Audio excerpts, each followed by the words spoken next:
ዋከር በታሰረ በ3ኛው ቀን የሶላንጅ ቀብር ስነ ስርዓት ተፈጸመ። አስክሬኑ ለ2 ቀናት በክብር አርፎ በሺ የሚቆጠሩ ሰዎች ስንብት ተደረገለት። በ3ኛው ቀን የፍትህ ጸሎት ሲካሄድ አረፈደ። ትልቁንም ካቴድራል ባጣበቡት ሰዎች ብዛት ፓተርሰን መገረሙ አልቀረም። አብዛኛዎቹም ለዋከር የነበራቸውን አክብሮት ለመግለጽ ብቻ ሳይሆን ሶላንጅን የሚወዷት ነበር።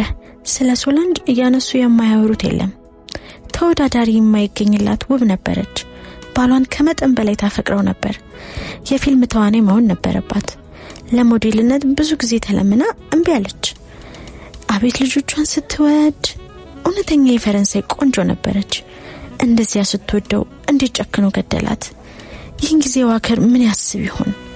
ትሁትና ሰው አፍቃሪ ነበረች። ክብረ ንጽህናዋን በጀርመኖች እንኳን አላስደፈረች። ጎበዝ ነበረች። ልጆቿን ምን ይውጣቸው ይሆን? ሰው የሚሰጠው አስተያየት ማብቂያ አልነበረውም።